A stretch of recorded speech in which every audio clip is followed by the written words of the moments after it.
இவங்க மருந்து எடுக்க தாய்த்து மருந்து வைக்காம இருக்க தாய்த்து. நான் இது என்ன வித்தியாசமா இருக்கு, ஏன் மோரும் ரசமும் இல்லையா? அந்த மருந்து இப்படி வச்சு நாட்டை கையாண்டுக்கிறாங்கன்னு தான் சொல்லி இந்த ரசத்தையும் ராஜாக்கள் தான் கண்டுபிடிச்சாங்க. உணவு அறுசுவை உணவுல இந்த ரசம் முதலிடத்துல இருக்கும்.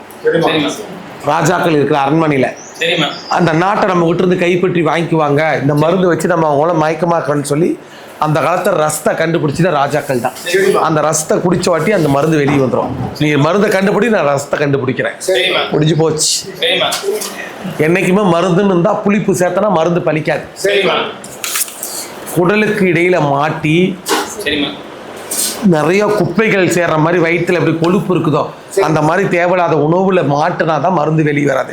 அதுக்கு மட்டும்தான் வாமிட் மூலியமா எடுப்பாங்க. நம்ம தேவையில்லாத தாயத்தெல்லாம் கட்டினா பலிக்காது. குடிக்கிறது வந்து தாங்கின அகரத்துல குடிக்கிறாரு, தான அகந்தை அதுல குடிக்கிறாரு, அதுக்கு தாய்த்து பலிக்காது. மருந்துன்னு ஒண்ணு பண்ணதுல பிள்ளைங்களுக்கு தான் பாரு. அது எப்படி பாப்ப? வீட்டில் சுத்தமான சந்தனத்தை எடுத்துக்கோ, நல்லா வயிற்றுல ஃபுல்லாக போடும்.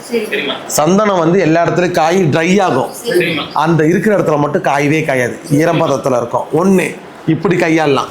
ரெண்டாவது, முருங்கை இலையை அரைச்சி வெறும் வயிற்றுல காலையில் எந்திரிச்சோன்னே ஊற்றி கையில் பார்த்தா துவஞ்சி நிற்கும். ரெண்டாவது முறைகள். மூணாவது முறை, ஒரு மனிதனோட சிறுநீரகத்தை எடுத்து கொட்டாங்குச்சியில பிடிச்சி இன்னொரு பொருள் சொல்லு, நான் சொல்லக்கூடாது இந்த அந்த பொருள் போட்டா ரத்த நிறமா மாறிடும். அப்படி இருந்தாலும் மருந்து இருக்குதுன்னு கண்டுபிடிச்சிக்கலாம். இந்த இதுக்கு ஏன் நீ போய் சாமியாரை தொலைவி பார்க்குற, எங்கெங்கயோ போற? இந்த 3 முறையில கையாளுந்துட்டு அவுத்திக்கீரை டெய்லி பிள்ளைங்களுக்கு கொடு. அவுத்திக்கீரை எதுக்கு?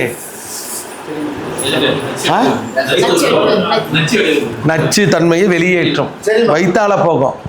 முருங்கைக்கீரையை ஆட்டி வெறும் தண்ணியை புழிஞ்சு ஆட்டுப்பால் பீசி ஒரு டம்ளர் கலந்து வெறும் வயிற்றுல பிள்ளைங்களுக்கு கொடு. மருந்து தானா பிச்சுக்கிட்டு வந்துடும். மருந்து பொழுதுனிக்கு வச்சு எடுக்க கூடாது. குடல் சிறுங்குடல் பெருங்குடல் பாதிச்சிடும், வீணா கெட்ட பேராயிருவேன். மருந்துல பல விதமா இருக்கு, வேண்டாம் நான் சொல்ல விரும்பல, வேண்டாம். அதை இந்த மாதிரி சரி பண்ணிக்கோ. தாயத்தெல்லாம் கட்டாத. தாயத்தை கட்டின முதல் பெண்மணி நீ தான், உனக்கு அவார்டு தான் தரணும்.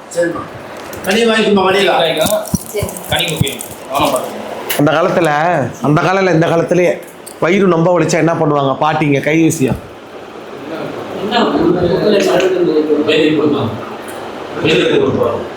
ரொம்ப வயிறு வாய் பிடிச்சி பிடிக்கிற மாதிரி பிடிக்குது.